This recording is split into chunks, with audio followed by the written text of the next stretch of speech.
kaitan dengan kebersihan, sehingga produk yang kita hantarkan atau yang kita sajikan kepada customer itu hasilnya baik, ya.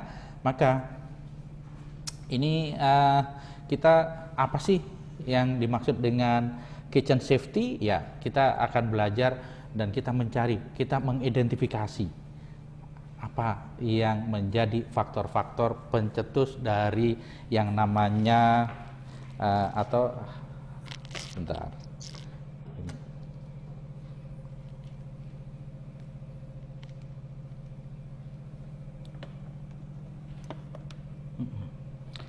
Faktor-faktor penyebab bahaya di dapur.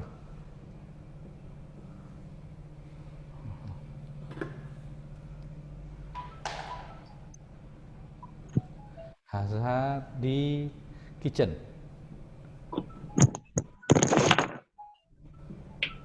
Hazard itu adalah bahaya. Kita harus kenali bahaya-bahaya yang ada di dapur. Contohnya apa? Bahaya-bahaya yang ada di dapur itu misalnya adalah bahan makanan yang tidak kita butuhkan, atau bahan yang bukan bagian daripada bahan makanan, yang bisa sifatnya adalah meracuni. Kemudian apa lagi? Di sana ada api, di sana ada listrik, di sana ada air, di sana ada apa? Colokan-colokan listrik itu, kemudian kabel-kabelnya tidak proper, kabelnya ini sudah aus begitu misalnya ya, karena perilaku kita yang tidak tertib, tidak rapi, sehingga kabelnya terkelupas dan lain sebagainya. Kemudian kita punya pisau untuk memotong. Nah, kita tidak terbiasa atau belum terbiasa memegang pisau dengan benar, dengan rapi, yang harusnya begini memotongnya.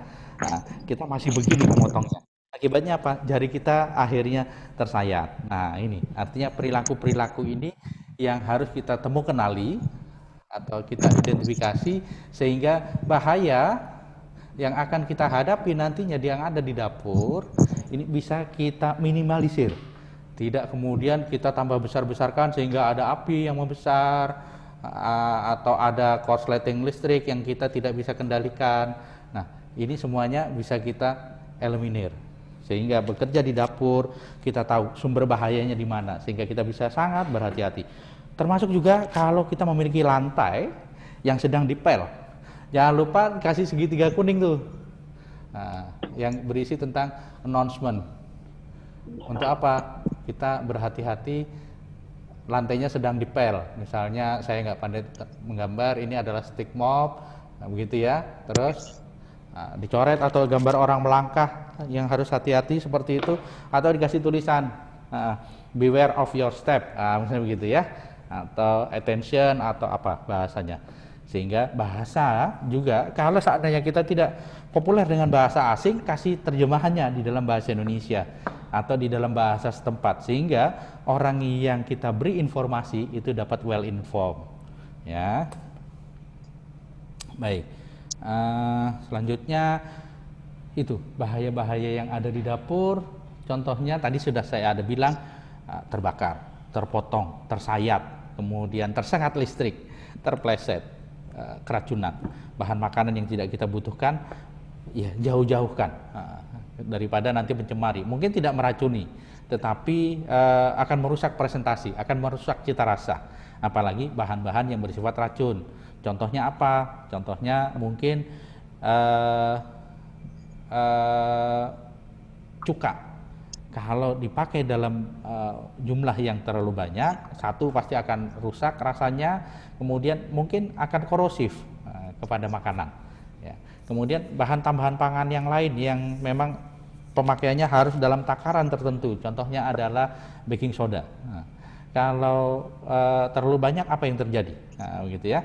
Untuk kumur-kumur mungkin bisa, tetapi kalau terlalu banyak produk saja, donat misalnya begitu, atau roti-rotian terlalu banyak, dia akan cepat mengembang, tetapi hasilnya ya, tidak sesuai dengan yang kita harapkan, apalagi nanti berpengaruh kepada pertumbuhan. Baik.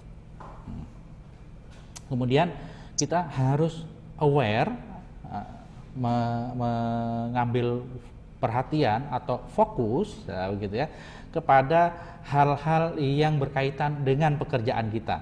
Misalnya pada saat saya akan menyalakan kompor dengan menggunakan lighter atau menggunakan pistol begini, pastikan si oven itu switch off, masih tertutup keran gasnya. Kemudian begitu kita mau nyalakan, maka posisinya baru kita buka. Nah, kemudian selesai bekerja, pastikan juga tombol si gasnya ini tertutup. Hal ini terjadi pada saat saya dulu bekerja, saya kurang perhatian. Saya kurang perhatian karena apa? Buru-buru, dikejar waktu. Main colok saja si koreknya dimasukkan ke dalam oven, tetapi saya lupa mengecek bahwa tombol off si keran gas itu belum ditutup sempurna oleh teman yang berikutnya. Akibatnya apa? Mengumpul gas di dalam biliknya si oven, begitu tersambar api langsung boom. Lumayan suaranya mengagetkan orang satu restoran.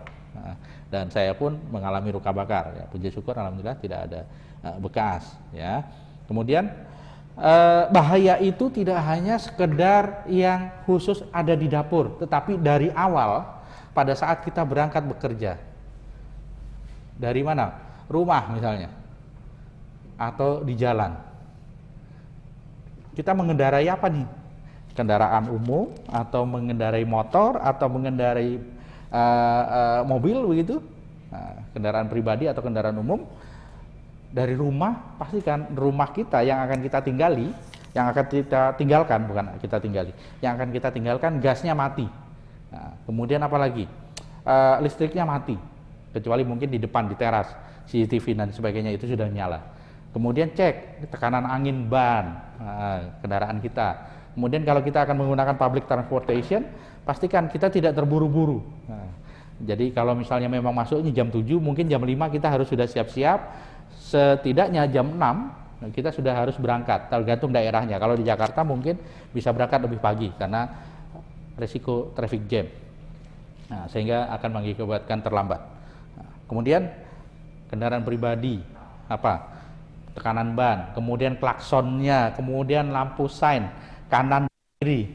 Jangan sampai nanti ratingnya kanan tapi beloknya kiri atau sebaliknya begitu ya.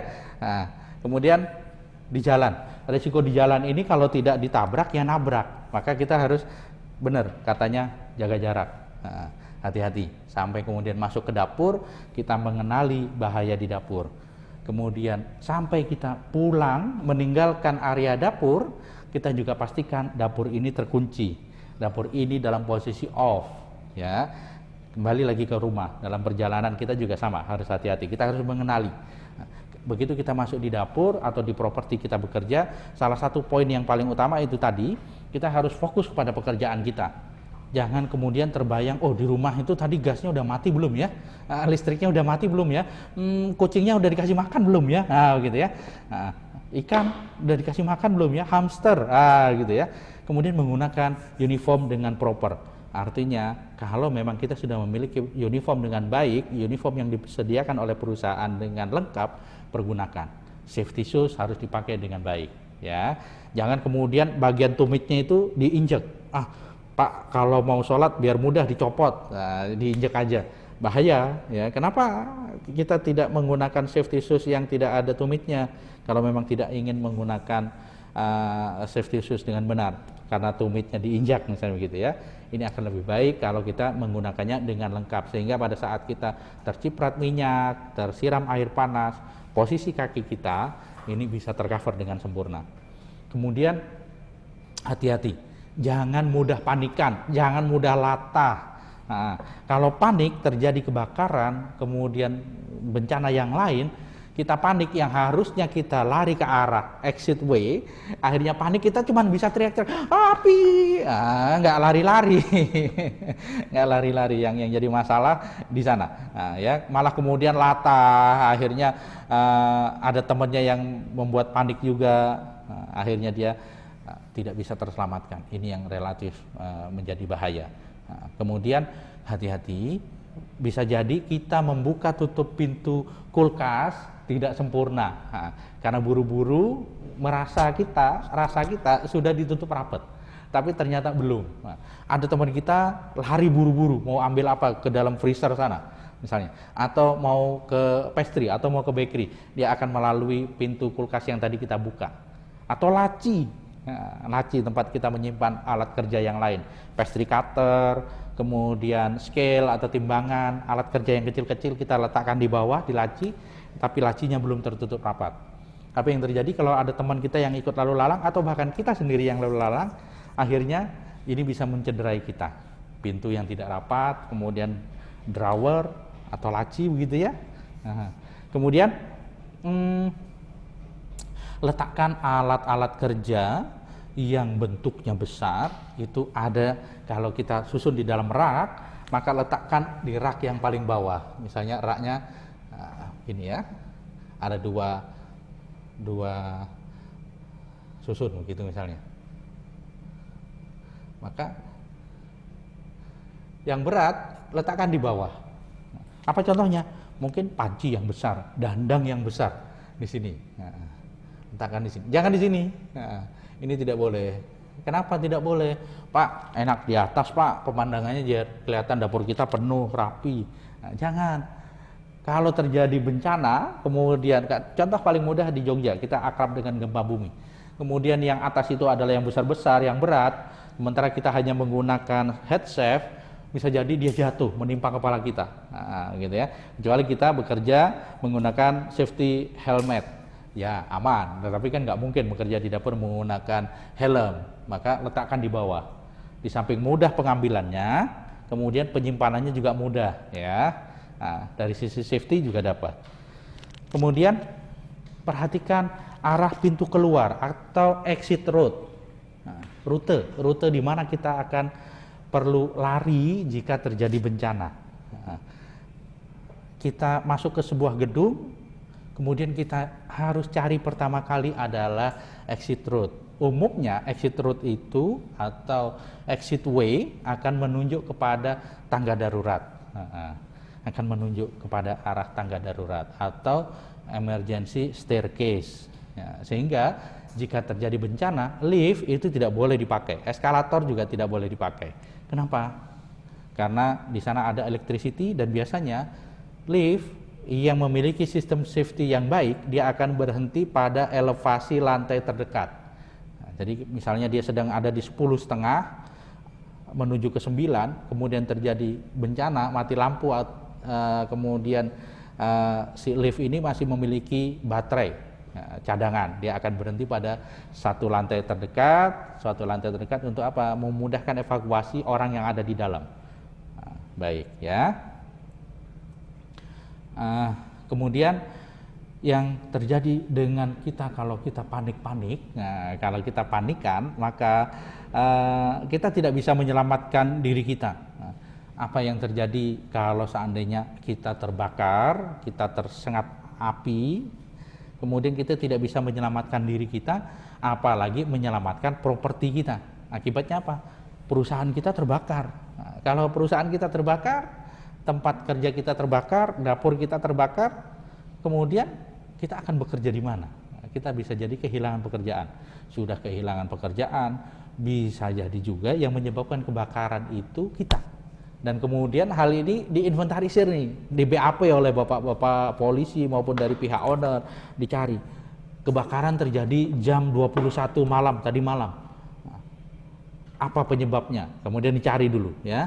Dari tim forensik mencari, kemudian ditemukan lupa menutup gas di mana, atau teledor dan lain sebagainya, berlaku ceroboh. Nah, kemudian terjadi kebakaran, dan kemudian shift yang masuk di tanggal kemarin, jam 21 itu siapa ya? Nah, kemudian dicek, oh ada nama kita. Nah, bisa jadi mungkin teman dalam satu shift tersebut akan dirumahkan alias tidak boleh bekerja lagi, dan bahasa buruknya adalah di PHK, atau bahkan dimasukkan ke kantor polisi sebagai saksi, sebagai pelaku dan sebagainya. Ini yang kemudian akan sangat merugikan kita.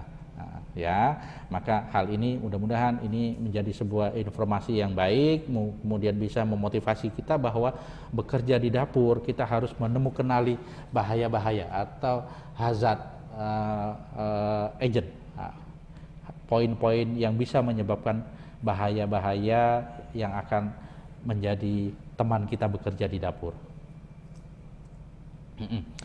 Nah, kemudian setelah kita mengenali salah satu bahaya tadi, contohnya adalah api, maka kita harus pandai, harus tahu menguasai atau mengendalikan api. Di pertemuan kemarin kita ada bicara api terbuat dari 3 unsur, ada bahan yang dibakar, kemudian ada panas dan ada oksigen. Jadi ada 3 hal yang menyebabkan terbentuknya api. Ya, ada 3 hal yang menyebabkan terbentuknya api, yaitu ada bahan yang dibakar, ada panas dan ada oksigen. Bagaimana cara memadamkan api? Buang atau hilangkan salah satunya atau salah duanya yang dihilangkan. Nah, gitu ya.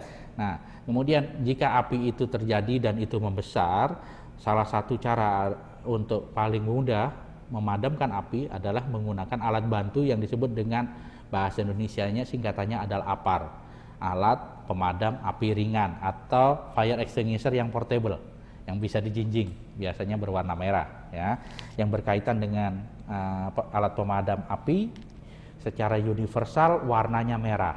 Nah, ya.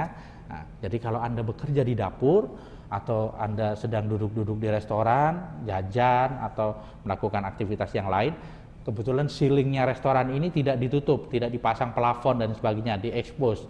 Zaman sekarang modelnya industrial konsep seperti itu. Anda melihat ada pipa melintang, entah itu digantung di atas atau ada di dinding. Kalau yang berwarna merah itu umumnya air, ya, itu adalah pipa air. Kenapa? Nah, ya, untuk membedakan antara warna merah dan warna kuning. Nah, warna merah itu air. Nah, kuning warna apa? Kuning adalah pipa gas. Sehingga kalau terjadi kebakaran, maka yang mana yang akan kita pakai? Pipa yang berwarna merah, karena umumnya pipa warna merah adalah air, ya, distribusi air. Baik. Nah, warna yang harus kita tutup jika terjadi kebakaran, cari pipa yang berwarna kuning. Kalau ada kerannya, tutup kerannya sehingga gas bisa diisolasi, tidak membesar. Baik ya. Jangan lupa, kemarin saya juga sudah ada menyampaikan bahwa alat pemadam api ringan itu memiliki klasifikasi berdasarkan kode yang ada di dalam badannya. Kalau ini adalah contoh misalnya berwarna merah, ini tabung alat pemadam api ringan. Di bodinya dia ada tulis kodenya A atau B atau C atau D, gitu ya. Nah, masing-masing sesuai fungsinya diterapkan atau dijelaskan di dalam kode ini, ya. Baik. Kemudian pada saat terjadi kebakaran, kita menggunakan alat pemadam api ini nggak boleh panikan, kembali lagi, nggak boleh panik. Kita harus dilatih, kita harus terlatih. Bagaimana cara mendekati api? Kemarin saya sudah ada sampaikan, kalau ada api, kita datangi api. Jangan dari arah depannya sini, tapi dari arah punggung api, sehingga lidah api itu tidak menyentuh atau tidak mencederai kita. Ya.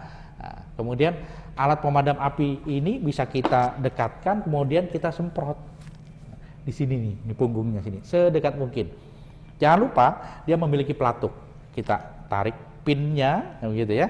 Kemudian kita semprot, kita dekatkan kepada sumber api sedekat mungkin sehingga tidak ada api yang tidak padam. Kemudian tidak ada bahan pemadam api ringan ini yang terbuang percuma. Nah, kita semprot begini misalnya, begitu ya, sedekat mungkin. Nah, ya, tetapi perhatikan lidah apinya kemana nih? Kita harus datang dari arah punggung api. Jangan lupa, itu adalah tipsnya. Baik. Kemudian berikutnya kita bicara tentang food safety. Tadi bicara tentang api, ya, bagaimana mengendalikan api. Kemudian kita mengenali bahaya. Salah satunya tadi di sana tersengat listrik. Kemudian ada oven, ada api, artinya di sana. Kemudian ada air, ya, dan sebagainya. Kita bicara tentang food safety. Ya, kenapa kita harus bicara tentang food safety? Karena ini di tahun 2012. Di Amerika ada 1 dari 6 orang Amerika dengan total populasinya di tahun 2012 itu ada 48.000. Ini orangnya sakit akibat apa? Akibat tercemar makanan atau keracunan makanan. Nah, ya. Keracunan ini dampaknya apa? Bisa langsung terlihat seperti gatal-gatal, alergi makan seafood, makan udang, ya, atau kemudian ada yang mual, muntah, sesak nafas, bahkan kemudian akibat kesulitan bernafas, kemudian bisa menyebabkan kematian, ada, ya. Meskipun kecil kemungkinannya, makan itu kemudian langsung menyebabkan kematian. Paling banter mungkin masih bentuknya diare, ya, muntah, ya. Tetapi tidak menutup kemungkinan kalau diarenya dibiarkan, tidak diurusi, akhirnya dia mengalami dehidrasi dan bisa jadi meninggal, betul. Ya, kemudian selanjutnya dengan kita mengetahui tentang food safety ini, harapannya apa?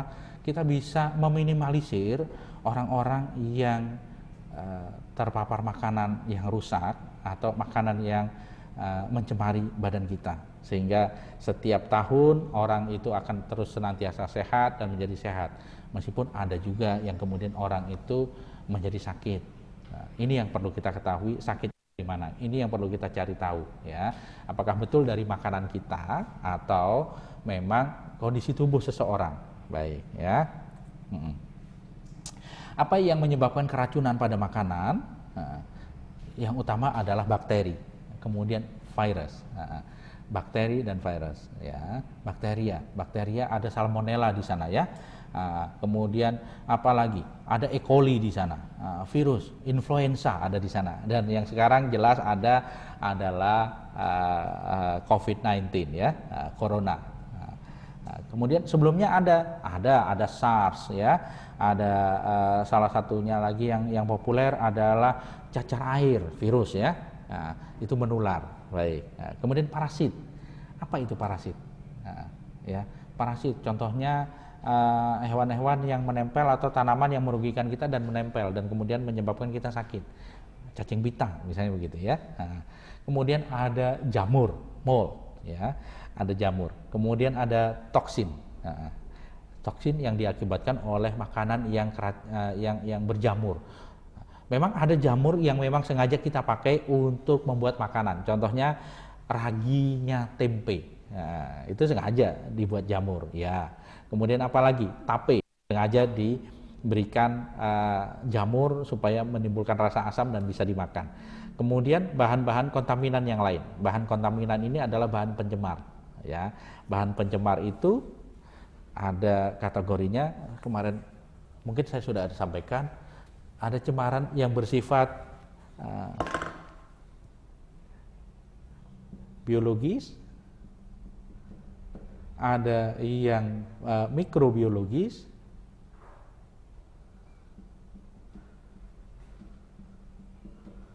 kemudian ada yang fisik, ada yang kimia. Nah, gini, ya. Ini yang harus kita hati-hati pada makanan. Kita mengenal cemaran pada makanan itu ada 4 kategori. Biologis, contohnya kemarin sudah saya ada sebut kecoa, ya. Kecoa, apalagi lalat, ya. Sesuai dengan namanya, biologis adalah makhluk hidup. Nah, ya. Nah, kemudian tikus dan lain-lain. Kalau mikrobiologis sama, hewan tetapi bentuknya yang lebih kecil. Bakteri, nah, gitu, ya. Virus masuk di sini. Bakteri dan virus, ya, masuk di sini, ya. Nah, fisik, contohnya kita beli jajan di mana pasti pakai staples, ya. Staples, gimana tulisannya, ya? Oke, saya tulis begini saja, staples. Kemudian kita beli Nagasari, nah, dia pakai biting, ya. Jadi ada biting di situ. Kemudian apalagi? Saya memasak tidak menggunakan topi, akhirnya rambut saya jatuh, runtuh. Ini fisik, ya, rambut. Pada saat mencuci beras, kita tidak mencuci beras dengan bersih, masih ada kerikilnya, kemudian masih ada gabahnya, ya. Ini maksudnya fisik, batu atau gabah gitu, ya, di dalam beras. Kimia, apa ya kimia? Ya sesuai namanya, ya. Bahan-bahan kimia yang tidak kita butuhkan untuk memasak. Contohnya sabun, yang paling dekat di dapur untuk mencuci itu ada sabun, ya. Kemudian apa lagi? Alat pembersih lantai, karena dapur kita harus dipel.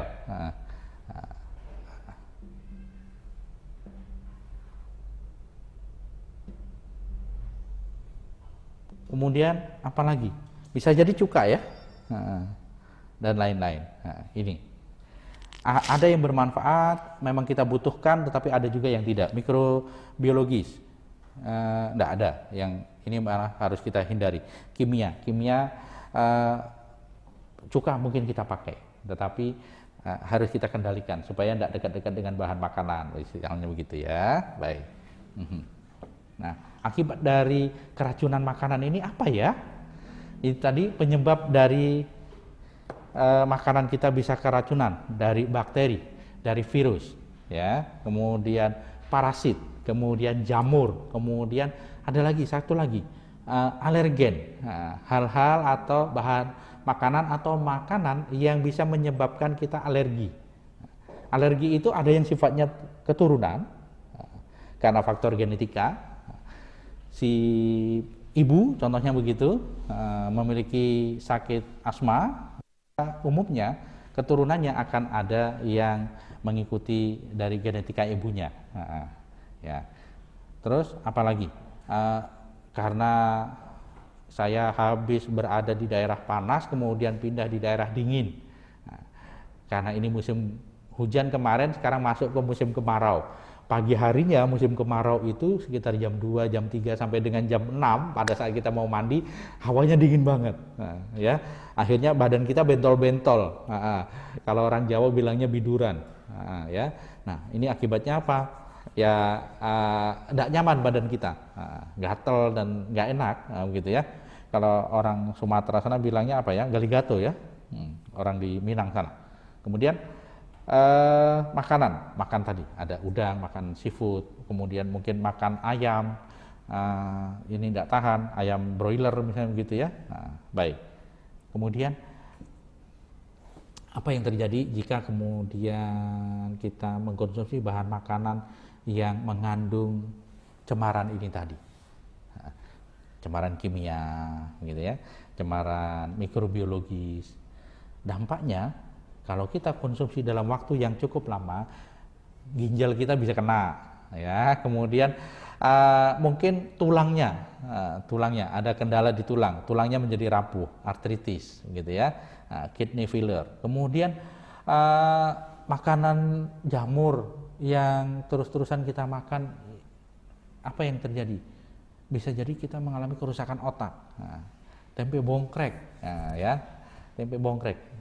Ada yang suka makan tempe bongkrek, ada gitu ya, tapi yang belum berjamur. Kemudian kalau berjamur bagaimana? Yang rusak itu ya akibat baunya juga tidak enak, tetapi orang bisa keracunan, tetapi orang masih suka. Kalau ini terus dikonsumsi, bisa jadi kita mengalami kerusakan otak. Kemudian termasuk jaringan sarafnya, apa yang nampaknya, apa yang terlihat secara visual dari kita. Mungkin secara fisiknya terlihat oke, tetapi dalam berbicara tidak bisa nyambung antara apa kata yang pertama dengan kata yang berikutnya, atau mau mengucapkan kata atau mau merentahkan tangan, alat gerak kita, dia masih butuh waktu, gitu ya. Kemudian hal yang terfatal adalah menyebabkan kematian, ya, pasti ya. Contohnya apa? Contohnya yang kemarin tahun mungkin 3-5 tahun yang lalu, yang lagi populer ada kopi sianida katanya begitu ya. Kopi dicampur sianida, akibatnya apa? Ya kematian ya. Kemudian ada juga bahan yang kemudian ditambahkan kepada seseorang, kemudian orangnya juga bisa mati ya. Maka di dalam protokol kenegaraan ini ada staf khusus dari presiden yang bertanggung jawab untuk memantau, untuk mengecek makanan dan minuman yang akan dikonsumsi oleh presiden atau kepala negara. Ini pernah saya alami waktu saya ada di Bali dulu bekerja di sana. Waktu itu ada KTT di Bali dan kita tidak bisa keluar masuk dari properti kita seenaknya saja, dan kita tidak boleh keluar selama ada tamu di sana. Ada event KTT itu kita terus menjaga di sana, dan kemudian kenapa kok tidak boleh keluar? Ya karena dikhawatirkan kita akan mencemari makanan yang kita buat, kemudian menyebabkan kematian dan sebagainya. Ya, Kemudian siapa sih yang berisiko atas keracunan atau pemberian makan yang tidak benar? Ya, semua orang memiliki risiko sebenarnya, namun tergantung dari ketahanan fisik seseorang. Ada yang memiliki ketahanan tubuh yang baik, ada yang tidak memiliki ketahanan tubuh dengan baik sama sekali. Contohnya siapa yang rentan atau yang rawan mengalami bahaya atas keracunan pada makanan? Orang tua, orang yang sudah sepuh, gitu ya. Orang tua siapa? Mungkin opa, oma kita, kakek nenek kita, ya, eyang kita, begitu ya. Atau bahkan buyutnya.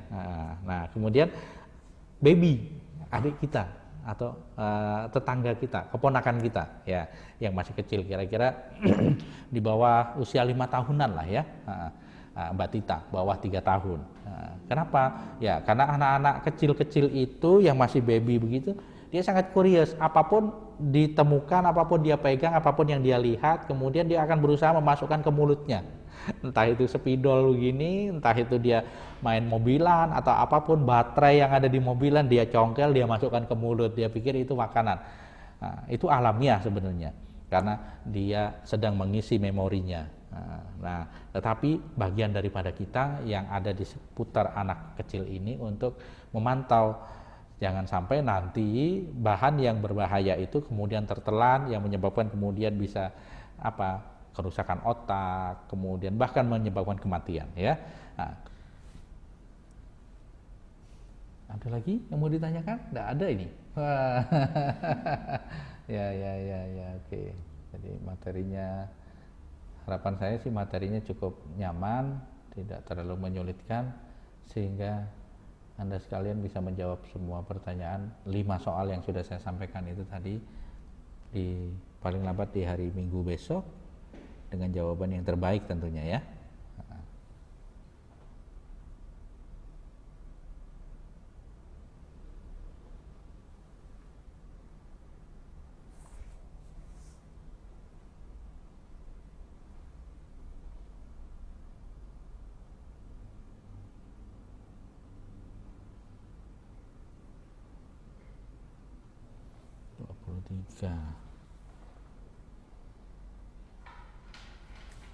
Partisipannya ada 23, berarti ini hampir semuanya masuk, ya.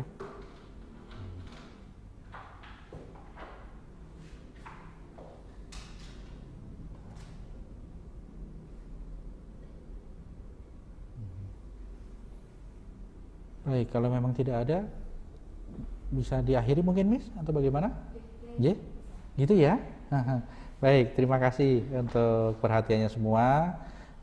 Kita akhiri pertemuan kita di pagi hari ini sampai di sini, dan mudah-mudahan tugas yang sudah saya sampaikan untuk dikumpulkan di hari Minggu besok bisa dijawab dengan sempurna, dan materi yang sudah saya sampaikan ini bisa bermanfaat. Terima kasih. Sampai di sini. Selamat pagi.